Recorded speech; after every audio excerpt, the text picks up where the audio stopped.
আলাইকুম সুপ্রিয় শিক্ষার্থী বন্ধুরা, আশা করি আল্লাহর মধ্যে সবাই ভালো আছো, সুস্থ আছো। আমি রোকসানা ফেরদৌসী, সহকারী শিক্ষক, রাধানগর উচ্চ বিদ্যালয়।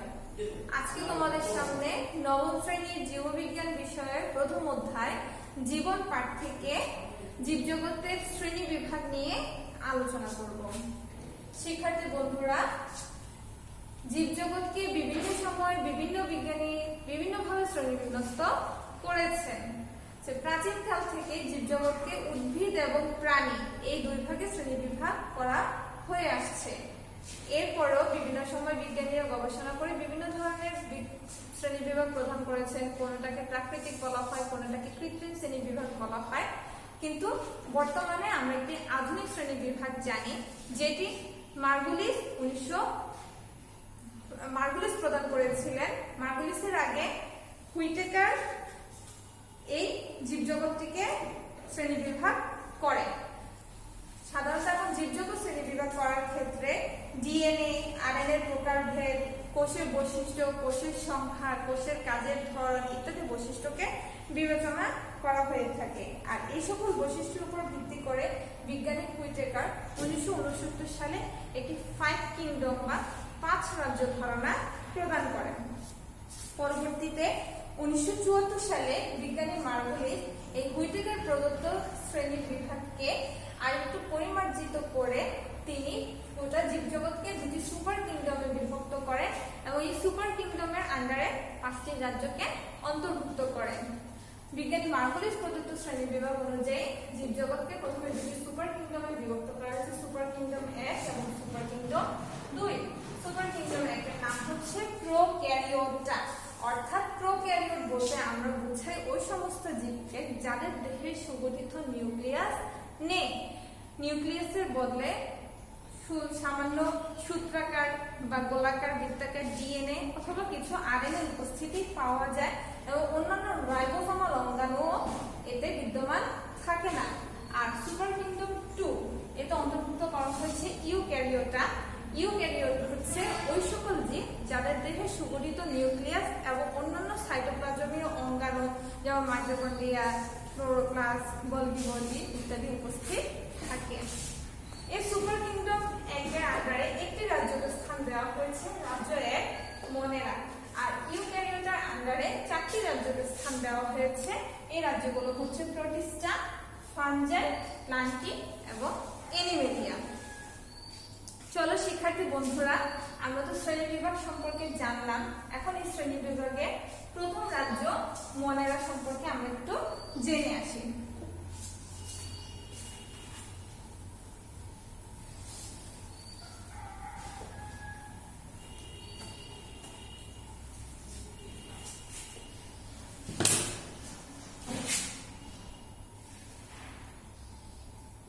রাজ্য 1 মনেরা।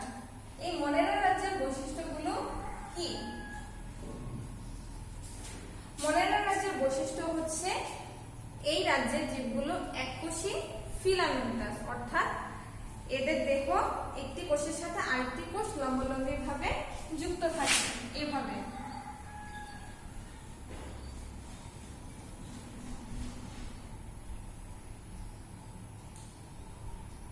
এভাবে একটি কোষের সাথে আরেকটি কোষ লম্বালম্বিভাবে যুক্ত থাকে।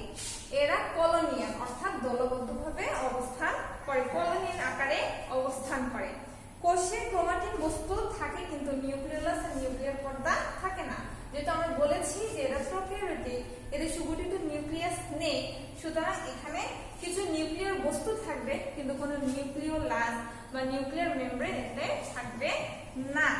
কোষে প্লাস্টিক, মাইটোকন্ড্রিয়া, এন্ডোপ্লাজমিক রেটিকুলাম ইত্যাদি সাইটোপ্লাজমিক অঙ্গাণুসমূহ এতে থাকে না। কোষ বিভাজন হয় দ্বিবিভাজন পদ্ধতি। দ্বিবিভাজন পদ্ধতিতে কি, যে একটি কোষ ভেঙে দুটি কোষে পরিণত হয়। এইভাবে দ্বিবিভাজন পদ্ধতিতে তারা কোষ বিভাজন করে সংখ্যা বৃদ্ধি করে থাকে। প্রধানত শ্বসন পদ্ধতিতে খাদ্য গ্রহণ করে, তবে কেউ কেউ ফটোসিনথেসিস বা সালোকসংশ্লেষণ প্রক্রিয়ায়ও খাদ্য গ্রহণ করে থাকে। এই পর্বের উদাহরণ হচ্ছে নষ্ট, বিভিন্ন ধরনের নীলব সবুজ শৈবাল, ব্যাকটেরিয়া। আমি এখানে নষ্টকের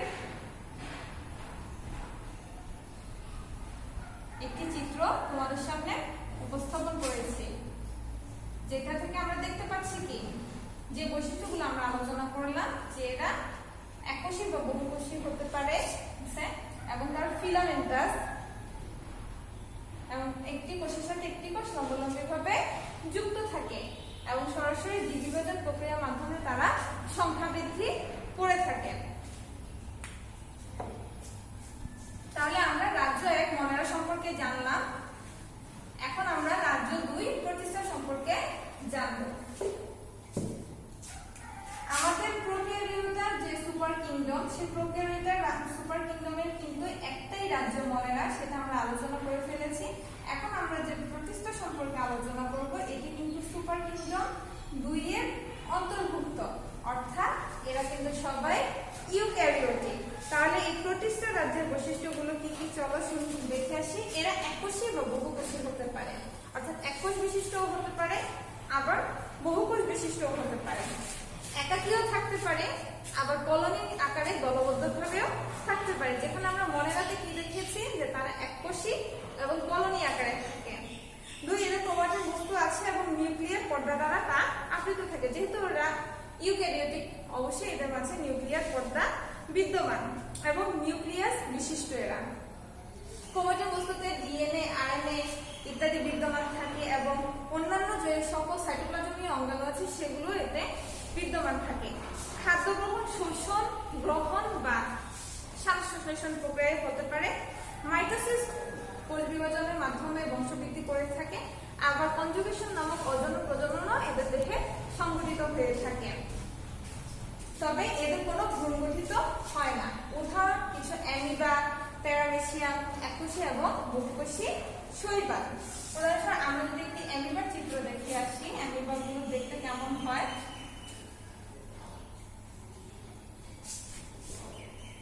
এটি হচ্ছে একটি অ্যামিবা। আমি কি দেখতে পাচ্ছি, এই অ্যামিবাটি এককোষী এবং এর মাঝে আমরা আরো যদি অনুবীক্ষণ যন্ত্রের সাহায্যে দেখি তাহলে এর মাঝে আমরা সকল ধরনের সাইটোপ্লাজমীয় অঙ্গাণু দেখতে পাবো, সুগঠিত নিউক্লিয়াসও আমরা এর মাঝে দেখতে পাবো। এই বৈশিষ্ট্যগুলোর ভিত্তিতে এদেরকে প্রতিষ্ঠা রাজ্যে স্থান দেওয়া হয়েছে।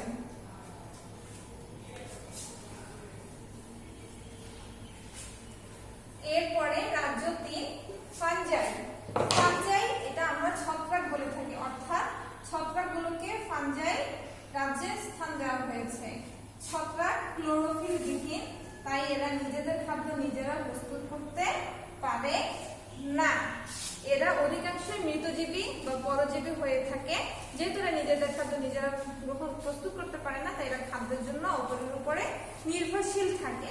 এদের দেহ এককোষী বা মাইসেলিয়াম অর্থাৎ সুতার মতো হয়ে থাকে এবং নিউক্লিয়াস সংগঠিত কোষপ্রাচীর কাইটিন দ্বারা নির্মিত।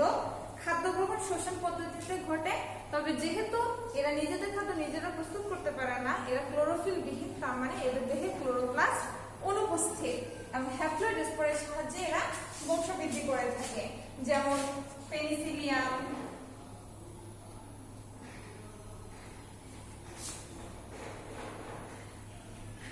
অ্যাগারিকাস। এরা হচ্ছে ফানজাই রাজ্যের অন্তর্ভুক্ত কিছু প্রজাতি।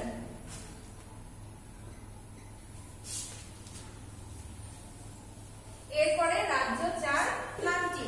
প্লান্টি প্লান্ট থেকে প্লান্টি, অর্থাৎ আমরা বুঝতে পারছি সকল উদ্ভিদ কুল এই রাজ্যের অন্তর্ভুক্ত।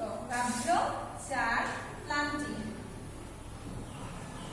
এই প্লান্টি রাজ্যের বৈশিষ্ট্য কি? এটা আধুনিক রাজ্য, কারণ এখানে মোটামুটি জীবের সকল বৈশিষ্ট্যই বিদ্যমান আছে। নিউক্লিয়াস সুগঠিত, শ্বাস-প্রশ্বাসন প্রক্রিয়ায় এরা খাদ্য প্রস্তুত করে। এদের দেহে উন্নত টিস্যুতন্ত্র বিদ্যমান, অর্থাৎ জটিল টিস্যুতন্ত্র বিদ্যমান এদের দেহে, এবং এদের ভ্রূণ সৃষ্টি হয়। ভ্রূণের মাধ্যমে এরা বংশবৃদ্ধি করে থাকে। অসংখ্য স্থলজ, তবে কিছু জলজ প্রজাতিও রয়েছে। আমরা পানির নিচে অসংখ্য উদ্ভিদ দেখতে পাই, তবে অধিকাংশ উদ্ভিদই হচ্ছে স্থলজ। এদের যৌন জনন অ্যানাইসোগ্যামাস এবং এদের দুটি গ্যামেটের মিলনের মাধ্যমে যৌন জনন সম্পন্ন হয়ে থাকে। এরা সপুষ্পক বা অপুষ্পক দুই ধরনেরই হয়ে থাকে, তবে ওরা সাধারণত পুষ্প ধারণকারী উদ্ভিদ, অর্থাৎ সকল উদ্ভিদ এই প্ল্যান্টি রাজ্যের অন্তর্ভুক্ত। উদাহরণ হিসেবে আমরা ধান, কাঁঠাল, আম ইত্যাদি উদ্ভিদের নাম উপস্থাপন করতে পারি। এবং সর্বশেষ যে রাজ্যটি সেটি হচ্ছে অ্যানিমেলিয়া। রাজ্য 5 অ্যানিমেলিয়া। এতে সহজেই বোঝা যাচ্ছে যত প্রাণী আছে সব এই রাজ্যের অন্তর্ভুক্ত। অ্যানিমেলিয়া এই রাজ্যের একটি অন্যতম বৈশিষ্ট্য হচ্ছে এদের দেহে ক্লোরোপ্লাস্ট থাকে না, অর্থাৎ এরা নিজেদের খাদ্য নিজেরা প্রস্তুত করতে পারে না। এরা খাদ্যের জন্য প্রত্যক্ষ বা পরোক্ষভাবে উদ্ভিদের উপরে নির্ভরশীল। এই রাজ্যের বৈশিষ্ট্যগুলো হচ্ছে এরা সুগঠিত নিউক্লিয়াস বিশিষ্ট বহুকোষী, অর্থাৎ এদের দেহে অসংখ্য কোষ বিদ্যমান। কোষ প্রাচীর, জড় এবং প্লাস্টিক কোষ গহ্বর ইত্যাদি এতে থাকে না। এরা হেটারোট্রফিক। প্রথমেই বলেছি যে এরা যেহেতু নিজেদের খাদ্য নিজেরা প্রস্তুত করতে পারে না, তাই এরা খাদ্যের জন্য অপরের উপরে নির্ভরশীল, অর্থাৎ এরা পরভোজী। এবং এদের খাদ্য গ্রহণ প্রক্রিয়া মূলত বলাৎকরণ, অর্থাৎ তারা গিলে খায়। ঠিক আছে? এবং টিস্যুতন্ত্র, জটিল টিস্যুতন্ত্র বিদ্যমান এবং যৌনজনন দুটি গ্যামেটের মিলনের মাধ্যমে তাদের যৌনজনন সম্পন্ন হয়ে থাকে এবং ভ্রূণ গঠিত হয় এবং ভ্রূণের বিকাশ ঘটে থাকে। এই সকল মেরুদণ্ডী প্রাণী, অমেরুদণ্ডী ও মেরুদণ্ডী সকল প্রাণী হচ্ছে এই অ্যানিমেলিয়া রাজ্যের অন্তর্ভুক্ত। ঠিক আছে? তো শিক্ষার্থী বন্ধুরা, আজকে আমরা হুইটেকার প্রদত্ত 5 জগৎ ধারণা সম্পর্কে জানলাম, যেটাকে পরবর্তীতে মার্গুলিস আরেকটু সুন্দর করে সুবিন্যস্ত করে দুটি সুপার কিংডমে ভাগ করে সেই দুটি সুপার কিংডমের আন্ডারে এই 5টি রাজ্যকে স্থাপন করেছেন, যার মাধ্যমে জীবজগৎকে একটি শ্রেণীবিভাগ করেছেন। এই শ্রেণীবিভাগটি এখনো পর্যন্ত বহুলভাবে ব্যবহৃত হয়ে আসছে। তোমরা এখান থেকে প্রতিটি রাজ্যের বৈশিষ্ট্যগুলো সম্পর্কে জানবে এবং 2টি বা 3টি করে উদাহরণ এখান থেকে শিখবে। এভাবে পরীক্ষায় আসে এবং তোমরা তাহলে খুব সুন্দরভাবে উত্তর করতে পারবে। আশা করি তোমরা এটি ভালোভাবে বুঝতে পেরেছো।